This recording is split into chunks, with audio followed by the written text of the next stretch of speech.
of all the selfish, narcissistic things that Trump has done, attending MSG to see the Knicks play in person on Monday is the absolute worst. And it seems as though she agrees with Stephen A. Smith, who said this on ESPN this morning. Watch. This president has no business showing up in New York City. I am dead serious. Donald Trump is once again at the center of attention. His appearance at the NBA Finals is creating extra security concerns and frustration for some fans. We'll take a look at what Casey Hunt and her CNN panel had to say, and I'll share my thoughts as well. Don't forget to like, subscribe, share, and leave your thoughts in the comments. Let's get into it.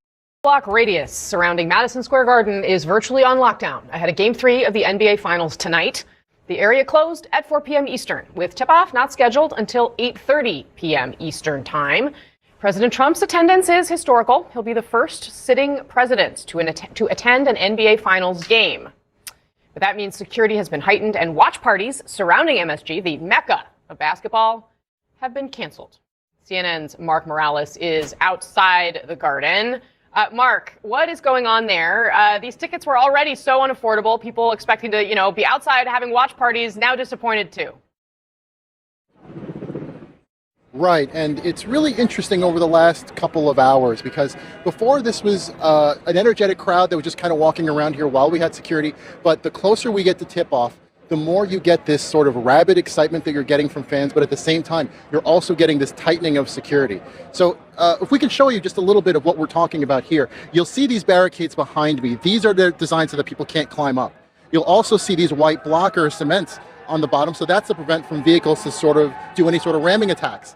And what we saw at 4 o'clock is these metal barricades. These metal barricades have gone up, and now they're not letting people cross to the next street. So this lockdown is actually is really taking shape now. And if you look over into the distance, you'll see these sanitation trucks. Those are there to also prevent from ramming attacks, as we've seen in other terrorist incidents. So this is all part of the posture that's been put together by the Secret Service and the NYPD to really put everything on lockdown.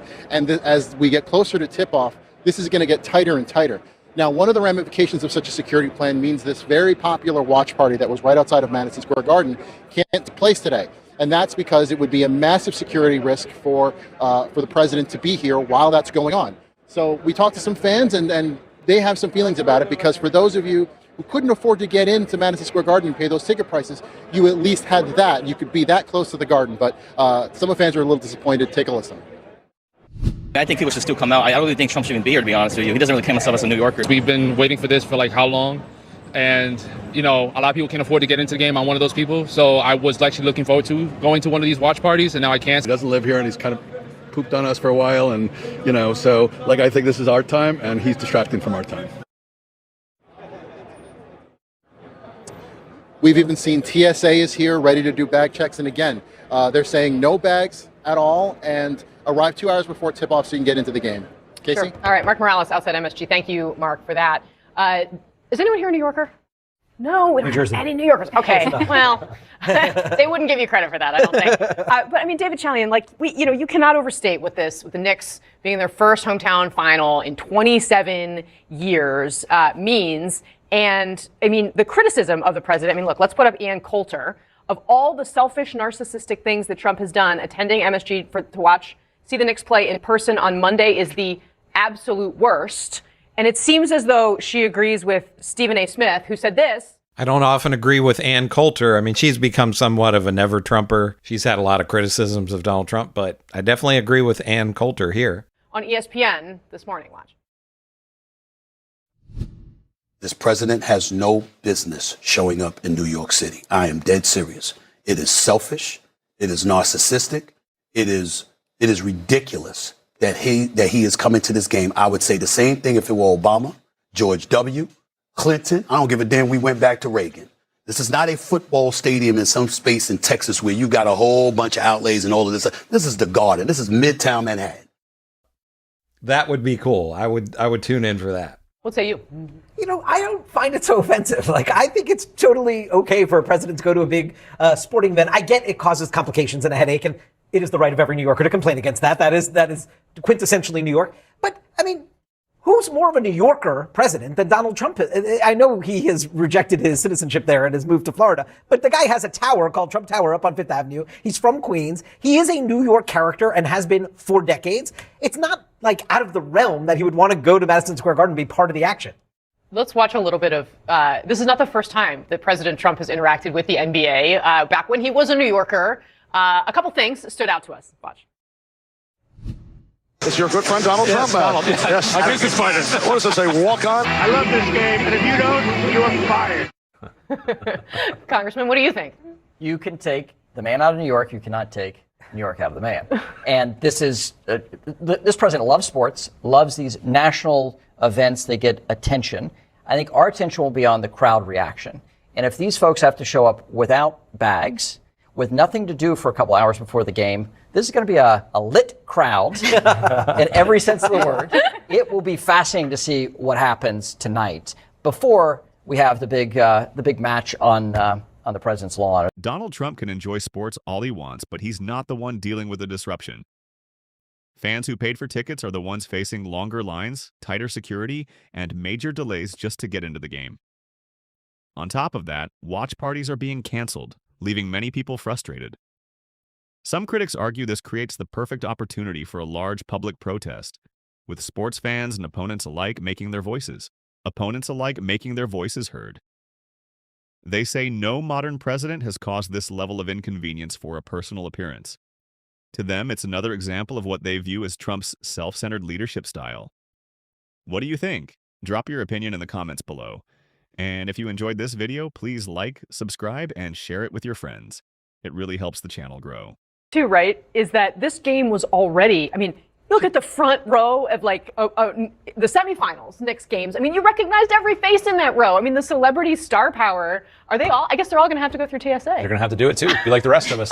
There are a lot of things I will criticize President Trump for. Going to a sporting event is not one of those things. But what I will say is if we can get the president into Madison Square Garden safely, protect him, protect those around him, I do have real problems with this ballroom vanity project where we're going to spend billions of dollars for a couple of events. So if we can send him to the Super Bowl, to Madison Square, which we can and we should, I'm fine with that. But I think it underscores some of the other issues that have been raised. On message. I give you a shout out for that. Bring it back. This was Whoopi Goldberg, actually, in terms of, you know, we've got Ann Coulter criticizing the president for this. Here was Whoopi Goldberg defending Donald Trump today. Watch. Trump and Mayor Mamdani are Knicks fans and have been. They're New Yorkers. And you can't, there's nothing either one of them can do to change what's happening in the city for this team. Mm-hmm. They can't, you know, they're there. Okay, there's a lot jinx of, us? there's a lot No, you know what? I don't think anything can jinx anything. I think these guys are on a mission. I mean, I don't know. There's almost like a risk if he goes and they lose that right. People are going to absolutely blame it on him. No, I think, look, anything that Trump touches turns political. That's why we're talking about it. That's why so many people are opining on this one moment. I will say another New Yorker is making a scene about this on Capitol Hill. Hakeem Jeffries came out at his press conference just wearing a very, very, very light blue and light pink hat matching outfit. It was quite a scene to see.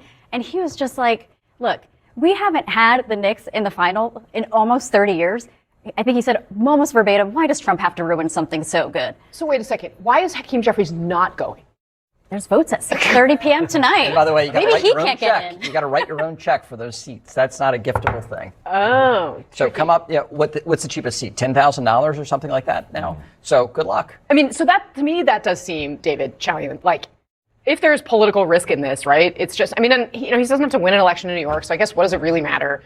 But it's like, the Trump people in New York that are already having a hard time getting these tickets, right? It's like the firefighters and the policemen in Queens, and like they were all supposed to have parties around the garden, be part of the celebration if they were to win tonight. Yep. And that whole thing is going to be changed because of what the president's doing. Yes, no doubt. And to Patrick's point about, you know, the anticipated booing that we will hear, I think we're also going to have to suffer through a news cycle where the president's going to try to convince us that it wasn't booing and that he was actually, like it was a sea of love for him in the garden when it wasn't. So we're going to have to go through the motions of this. Let's just focus on the game. Let's hope the Knicks win and move forward from there. Yeah, I mean, he should just be glad that he's, you know, from New York and it's a Knicks situation and it's not the Sixers in Philly, because let me tell you. If this were the worst thing Donald Trump had done as president, we'd be extremely fortunate. Compared to many other controversies, this barely scratches the surface. Still, critics argue that it reflects a pattern they see in Trump. A leader who puts his own interests first, even when it creates inconvenience for everyone else. Some hope New Yorkers will turn out in large numbers to voice their opinions and make their feelings. Known. But what do you think? Is this being blown out of proportion as many commentators suggest? Or should Trump have allowed fans in the city to enjoy the event without the extra disruptions and security concerns? Share your thoughts in the comments below. If you enjoyed this video, please like, subscribe, and share it with others. Your support helps the channel grow and keeps these conversations going.